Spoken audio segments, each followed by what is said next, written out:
everyone. Hello. Welcome to Space Monkey Report number 5. I'm hereby joined by Gabriel Schreier, Narrative Director. Hi, everyone. Emile Morel, Associate Creative Director. Hello, everyone. And Guillaume Brunier, Hello, Senior everybody. Producer. And I'm Charlotte. Of the Woods. Of the Woods. Hey, Charlotte. We said we wouldn't do that joke. But we did. I'm a community developer on the game, together with Kevin Irwin. I'm just going to go through what we're going to be talking about today. First, Guillaume will be doing an update on the game's development. Then Michel, Emile, and Gab have been working on a player story that they will be able to tell you, supported by very cool concept art pieces. And after that, we'll be doing a small bit about our partnership with Hit Record. And last but not least, we'll have a small surprise for you guys. But to start off, let's talk about the game, where we're at. About Space Monkeys first. We can talk about Space Monkeys as well. I want to talk about Space Monkeys. I want to talk about you guys because you are now 620,000 in the program. Wow.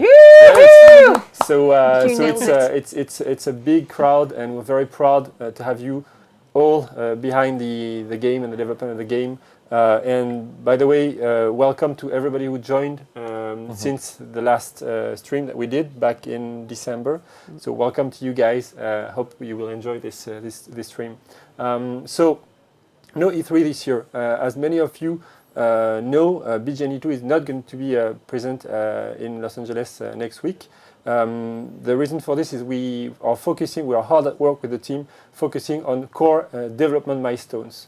So for the time being, for this stream, expect from us world updates, character updates. Emile and Gab will share you some very cool stuff in the next few minutes, but not so much gameplay footage. We've shared a lot of gameplay footage last time with our demo, so today don't expect too much of that. Space Monkeys, something that I wanted also to say again is that you will be the first to play the game when it's right, when the time is right, when we're ready. As part of the program, we'll keep our promise so that you guys are the first to get your hands on when we're ready to do so. So as Charlotte said, a bit of an update on the team, on the dev. So the team is getting bigger and bigger. We are currently 5 studios working on BGNE2. Namely Barcelona, Bordeaux, Sofia, Mainz, and Montpellier. So that's a lot of people working on the game. And by the way, hello everyone in the studios. Hey. Hola. Hola, yes. We're very happy to announce that we'll be soon joined by another studio, Ubisoft Paris studio, who will soon be part of the Ubisoft of the BGNE2 studio family. So again, welcome everyone. Coucou les Parisiens. Bienvenue. Hello, salut. So the team is getting bigger, and that's good. In order to support and to fit this ambition of BGNE2, in Montpellier especially, we are and we have actually built a new studio. So we're going to be moving in the next 2 weeks. We can't wait. We can't wait to move to our new offices. And as I said, they've been built from the ground up, so it's going to be fancy, it's going to be nice, and everybody at the studio here in Montpellier is very excited to move to that studio. That means that this is the last live stream that we do from this room. Yeah. Oh, poor room. But are we taking the couch with us? Yes, I think we're taking the couch. Yeah, we have to. So we'll make sure we of have it. a nice spot, a nice place in the new studio in Montpellier to have the live stream regularly, etc. So here a sneak peek at where we're going to be working from. So that's our new home very soon. And we will have more space over there. Yeah, more right? space and an inside garden, as you can see on the image. So lots of good stuff coming for the dev in the next few months. Charlotte, back to you. Very cool. Like they do on TV, you know. Back to you, Charlotte. This looks like the rehearsals. So we talked about Space Monkeys. We've been asking on the chat where you guys were from, and we've got quite a few answers. Is BG2 out yet? Which is an amazing Twitter account. Is from France. So bonjour. We Bonjour, have bonjour. Point Blank from Sweden. We have Delphos Play from Spain. A bunch of people from the US. Welcome everybody. Thank you for joining us today.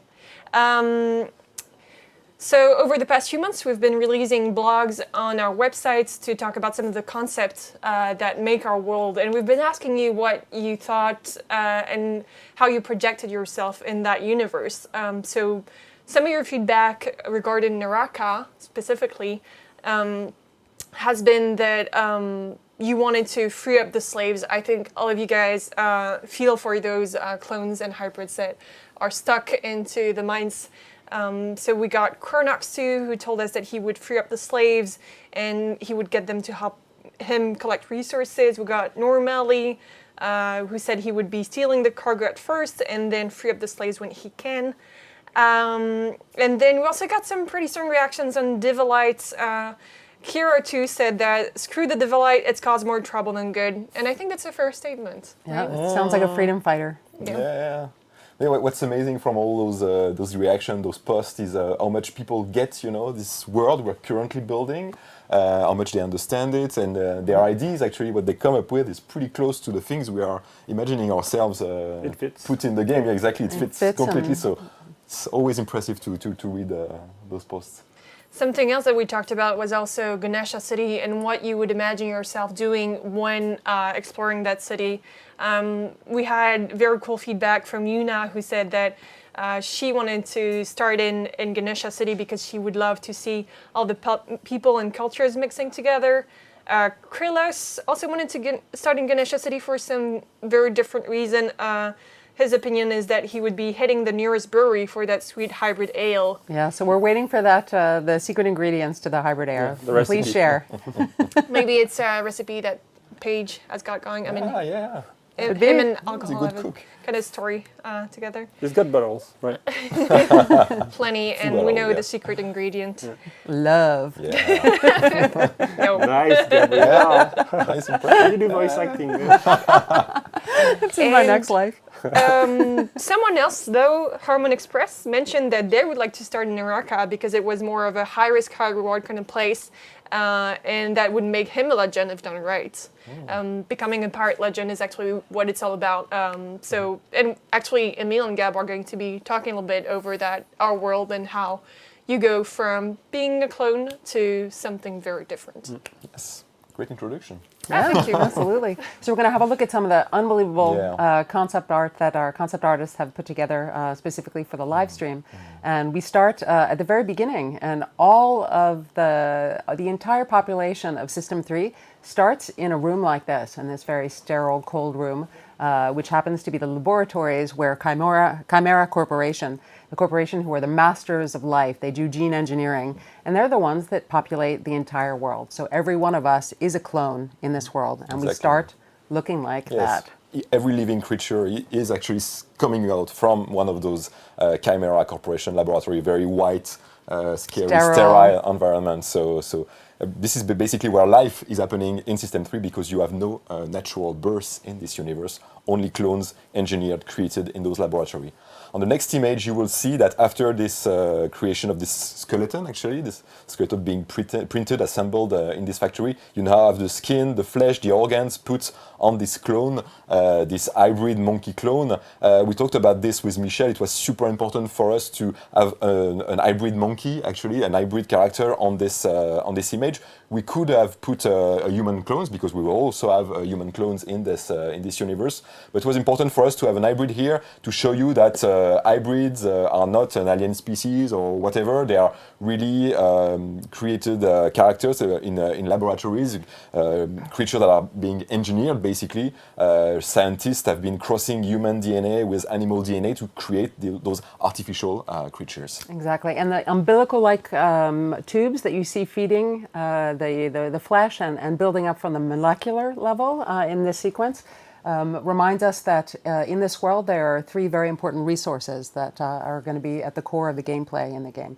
And Divalite, which is the rarest and most difficult resource to harvest in the world, and we'll get more into that later. Water, of course, because the base of life is water. And then the third resource is titanium. And these resources will be available on the various planets that are part of our star system. We can move on to the next. In this image, you can see that that all of the clones, so us in the world, we start on a factory line.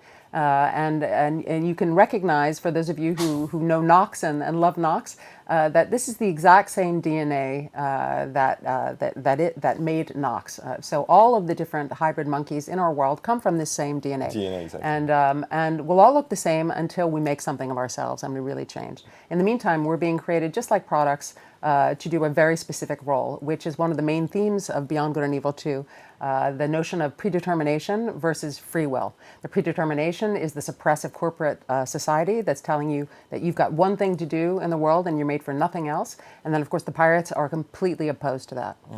And yeah, on this image, you really see how much these new clones are considered as product, put in a role in this factory. And on the next image, you even understand better this idea of a product, because those new clones, those creepy chimera scientists are actually running a battery of tests on those new clones to see if they are actually as perfect as possible, if there's no default in their creation.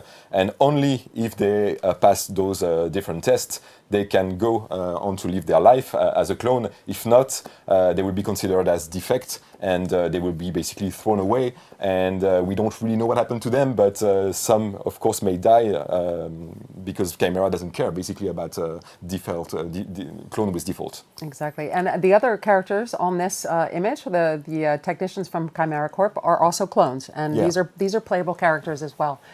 In this picture, we can see that once you get past the quality assurance tests, then they get shipped off to their wonderful new life as hybrid slaves, and they're going to go to one of the most dangerous sides of the planet to harvest Divalite. Yeah, exactly. These clones, these brand new clones, have been sold to Divalite Corp, the corporations that extract, harvest, and sells also Divalite in this world. And they are using hybrid monkeys because they make good miners. They're super agile. We will see that later. And you can see now that they're on board one of those Divalite Corp ships, and they are wearing those yellow outfits that actually are the common outfits for those Divalite harvesters, those slaves that are working for Divalite Corp. And they're basically being carted like cattle. Yeah, exactly. And on the next image, now we are outside of the ship. We are flying above Naraka. So as a reminder, Naraka is this very, very creepy place. It's actually a full size of Soma, Soma being one of the main planets of System 3. And basically this saddle planet is like a huge wasteland where you frequently have massive meteorite showers falling on the ground, breaking the ground of the planets, creating giant craters, and also creating those scary, huge rocky formations that you see here in the distance. You have to imagine that they are super high, high as mountain, in fact, and when you will pilot your ship, your pirate ship, in those rocky formations, you will have to basically go between them to right. You can imagine some cool space battles. Also. But you can see that Naraka is really definitely not a welcoming place. And so the meteorites are, make these apocalyptic impacts on this side of the planet, and that's what creates these forms, which also induce legends and all kinds of tales regarding this side of the planet. Yeah, we even say that those rock formations, they have names, like we give name to mountains. Over there, they give name to those creepy rock formation. In the next image. So here we can see that now the hybrid slaves that we saw were being transported to the region of Naraka come specifically when there's a meteorite shower, and there will be a weather system in which we'll be able to predict. So Divalite, the corporation, knows exactly when they need to hit the ground running. And so they've airdropped the hybrid slaves onto Naraka, and they're basically running around between the meteorites as they're falling all around them, trying to grab the Divalite, which is created upon impact between the meteorites when they hit and the sulfur fields on the ground. And Divalite is super volatile, so basically it disappears like 15 seconds after its creation, so you have to be here right on the spot to collect it. And that's why our monkeys, our hybrid monkeys, slaves, are equipped with those big gloves like you see on Nox, those big yellow gloves, because it's only with these gloves that they can pick up dualite, because you can't pick up dualite with your bare hands. And once they have picked up dualite in their hands, they have to stabilize it because it's super volatile, it will disappear. So they have to put it inside their backpack. They have a special compartment where it will be stabilized, and they will be, only if they collect dualite, actually, they will be allowed to go back inside That's those, right. those ships. If they don't meet their quota, I mean, they really are cannon fodder. They send hundreds of hybrid monkeys into the fields, and if they don't get that just the right amount of divalite, then they just leave them to die, basically. Yeah. Completely disposable. And on the next image, you will see really what it looks like, this kind of war zone feeling that we want to have in Naraka when a meteorite shower occurs. It's like basically those hybrids monkeys, they have to run between those meteorites, they have to dodge the meteorite. And like Gab explained, they have to be there, they have to be right under the meteorite when they start falling, because only at this moment they can grab divalite before it disappears. So that's why this pretty cruel process is used, and that's why many hybrids, of course, always die in this process. And it's an example also in our world of the way that the clones are manufactured specifically for that task. So they chose the hybrid monkeys because of their agility and also their strength. Yes. You can move on to the next image. And in this image, this is an example of a hybrid monkey who actually came into contact with the impact between the meteorite and the sulfur. And he's transformed instantaneously into a statue, a crumbling statue. And it's just a reminder of how horrible it is to be a hybrid slave in this world. Yeah. And on the next image, you're basically seeing what's left after a huge meteorite shower. You have all those dead hybrids, just smoke, dust. And you can see that among those dead hybrids, some may still be alive, but badly wounded, and they have very few chances of survival, because there's basically nothing on this side of the planet. Like we said, it's a huge wasteland, so their chance of survival are very limited. Right. So there are some. There are rumors again that some of these hybrids actually manage to get away. There might be secret refuges in which they can run to and hide and try to escape their fate. And if that doesn't happen, if we look at the next image, then in this particular image, you can imagine being the pirate who would go into these fields and take the risk against the divalite security who continue to patrol the area. And so you as a pirate can sneak in and try and save the hybrid slaves who have not been killed by the different impacts. Yeah, actually going there for pirates may be a way to recruit new crew members. They could also even try to collect divalite, but it's the best place basically to recruit new crew members and to save those slaves from their poor life and their poor destiny. Yeah. And on the next image, you're seeing one of those pirate ships, a beautiful pirate ship, flying across space. And so you have to imagine that the hybrid slave that we are now following has been saved. He's on board this ship. They've been taking care of him, and he's now getting better. And they are going to this bright location that you're seeing in the distance. It's a very important place for us. It's a secret pirate lair, the biggest actually pirate lair in System 3. We're not going to say too much about it today, but we'll have more info to share about this later. And this very important lair is hidden inside an asteroid belt, so you have to know the coordinates of this place to actually find it and go there. And of course, if you become a legendary pirate in this world, then this mothership could belong to you. Yeah. On the next image, so once you reach this famous or infamous pirate lair, depending on which side you're on, you're going to be initiated into the life of a space pirate. And so this is a really important moment for us as the player characters. So you can imagine that you're this hybrid slave who just had this horrible life, and they bring you into this mysterious altar with this oracular type character who is going to welcome you and teach you about what it is to be a pirate. Yeah, and her name is Primera. Yeah, so and we're very proud to say that was a name that was given to us by the Space Monkeys. Suggested, the Space Monkeys, and so of course you may see some connection with the famous AI, Segundo. Yeah, there might be a connection with the famous AI from the first game. So she's a super old AI. You will see on the next image this skull, also of course a symbol of pirates. She's been there for a very long time, and she knows everything about System 3. She has a very, very deep knowledge of System 3. She may even know more than those guys from the corporations, you know, and she knows the truth also. And she will, like you say, when a pirate starts his new life, he will go there and he will talk to this oracle, and she will basically tell him everything he needs to know before starting his life as a pirate.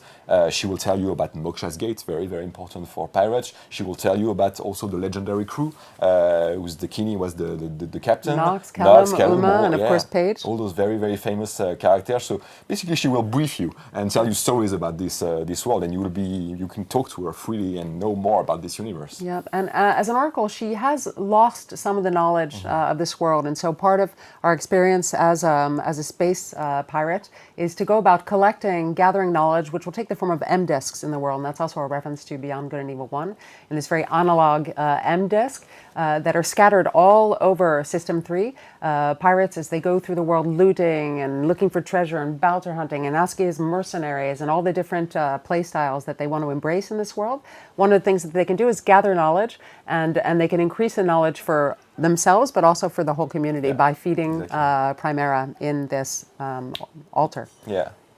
On the next image, you have a nice close-up, and you see that this hybrid monkey is still wearing his slave outfit. And on the next image, you will see that it's now completely different. He's here on the foreground to the right of the image. And he's now dressed as a pirate because now he has the freedom. Gear. Yeah, he has the freedom to dress the way he wants, Exactly. which is very cool for a pirate. And the pirates also gave him everything he needs to start his adventure. So you can imagine that now he has a ship, he has a jetpack, he has weapons, and even some money, because you need money also to start your life as a pirate. And now, as a player, you are free to explore this pirate lair, go meet other pirates, talk to them, maybe start having some quests, some missions. So this is really the beginning of the adventure for you as a space pirate. And again, that's a wink and a smile at for fans of the first Beyond Good and Evil, of the shark hybrid that you could see, who's the barkeep. And we really love the mood of this. And again, our concept artists have done just a fantastic job, and we want to thank them for that.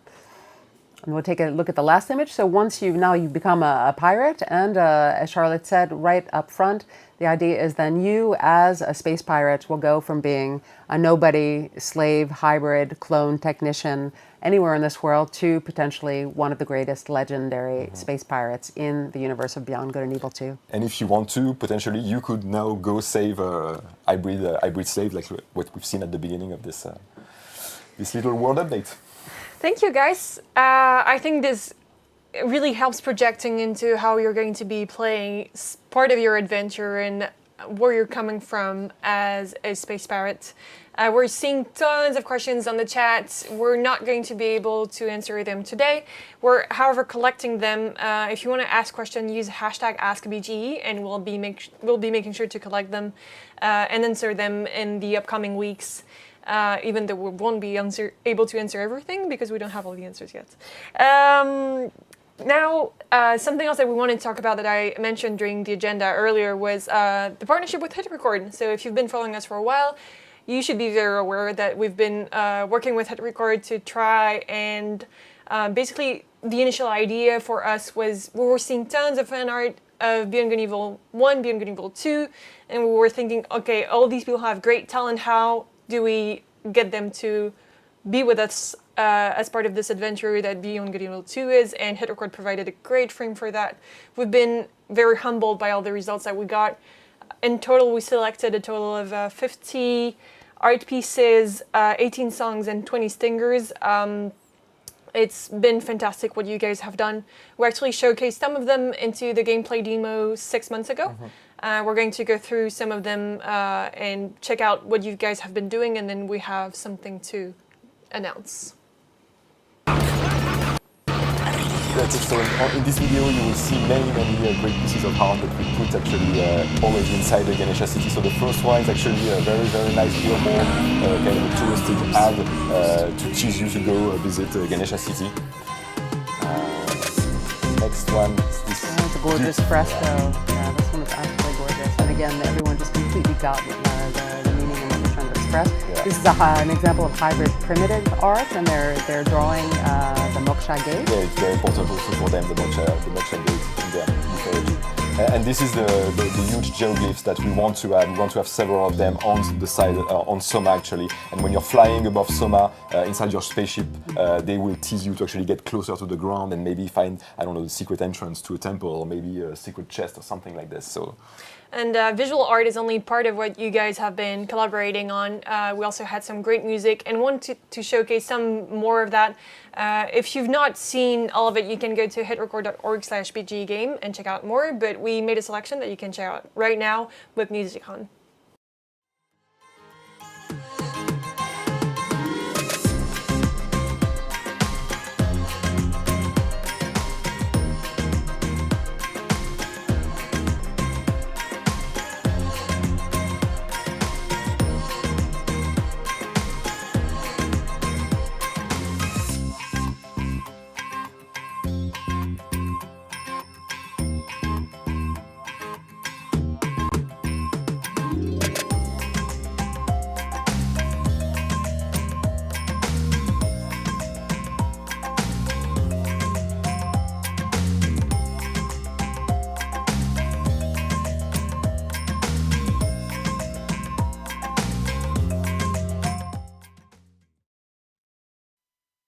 So two really quick commentaries about what you guys just saw. First of all, it was pretty quick, but we saw the album covers, which were something that we wanted to do, but that spontaneously the Space Monkeys that contributed to the Hit Record collaboration did for us, and we're hoping that that'll be part of one of the quests in the game to collect the albums and the different music produced by the Space Monkeys.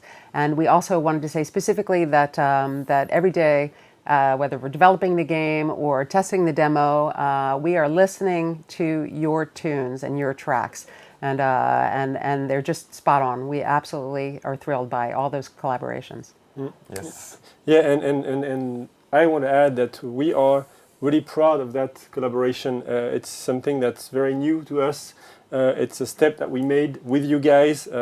It's a test, and that's a success for us.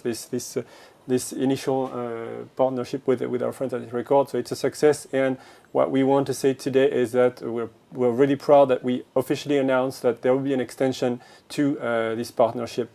We will give the details of this partnership on this extension in the next few weeks, but rest assured that we are continuing this program. And again, I cannot stress how proud we are to be concretely working with you guys, putting your input, your assets, whether they are music or visuals in the game. That's really a great thing for us. Also, in the initial phase of our collaboration, as Charlotte said, we got many contributions. We selected some of them, but many others are really great. It was a tough job. We will be reviewing again this initial artworks and contribution because we are sure that there are still many great things to find in there. We will also issue new projects, new challenges to you guys, so that you can contribute with new assets, new contributors. So new contributors are always welcome in this partnership. So whether you like writing, painting, drawing, making music, etc. You're welcome. Really, it's open to anyone who wants to contribute in some way or another through this partnership. And we should probably just remind them that it's a collaboration. That what makes it so special is that it's not just an individual's contribution to the world. It's really the Space Monkeys working together through the Hit Record system to create one piece of music, one piece of art. Exactly. So there's the highly contributive process, creative process that we really like, and so we are continuing with that. So just a quick hello to our friends at Hit Record. Thank you for all the work. Thank you. And we are really looking forward to continue building this partnership with you, with the community, to create some more and more great stuff that will end up in BGNE2. Yep, we'll be sharing more details about that on bggame.com and also on hitrecord.org/bggame. I'm also being told that the sound was too loud in the video and you could not hear what I said earlier. But we were basically just mentioning how happy we were with everything that we got from you guys, and the quality of it has been amazing. Last but not least, I talked about a small surprise earlier when going through the agenda. So this is our one last thing, and I'll leave you with that video. You know. When your mama won't go, you know. Come mama go garage. And so, hey man, what seems to be the problem? I'll go ahead and tow you to the mama go garage.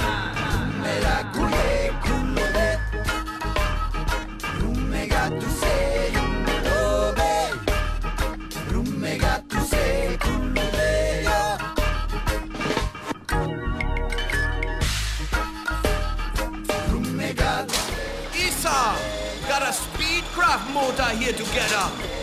A Speedcraft motor. No problem.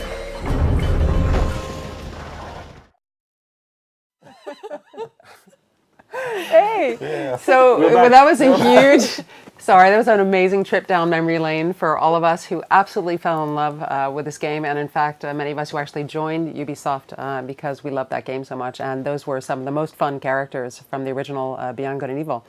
And now we have a reveal of the new design of the new Mamagos. Actually, one of the characters from the Mamago family, Mamago clan. So here it is. Another character coming back. Yes, same very cool Jamaican vibe. So the Mamagos in Beyond Good and Evil 2, they will be super important for you as a space pirate because they are basically running several garages where pirates will be able to freely go to fine-tune their spaceships, buy new engines, new parts, exactly. So this will be very, very. There will be important characters for you to go talk to, and you can imagine that there will be, of course, bigger than life, very colorful and exciting characters. So we can wait to actually show you these guys inside the game. Yep. And Slick chick. And we're gonna get one final look because not only.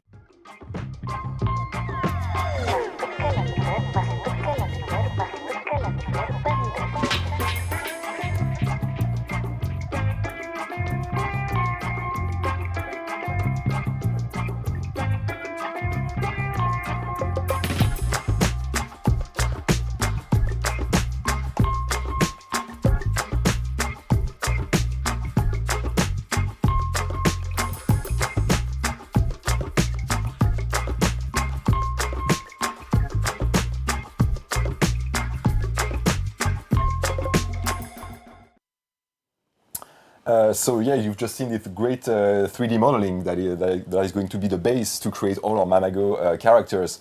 But not only. What's super interesting is that, of course, you will have other Rhino hybrid in the game that will have completely different lives, different jobs. Right. They share the same DNA. They share the same DNA strains, so you will see other type of Rhino character in the game. So in addition to being members of Mamago, some of the other hybrid rhinos are used as slaves by other corporations.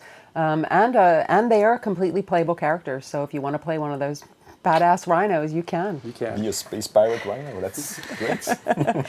So there you have it. Space Monkey report number 5 is coming to an end.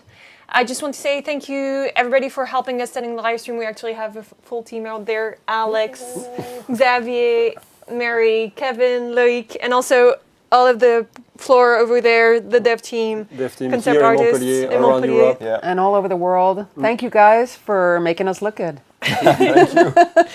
And also thank you, Space Monkeys, for watching the stream. And we'll be sure to be answering your questions shortly that you've asked using the hashtags. Not too late, you can still ask them, and we'll be retrieving them in the next couple of days. And we'll see you next time live from our new studio. Thank you. Bye. Thanks, everyone. Bye-bye. Bye-bye.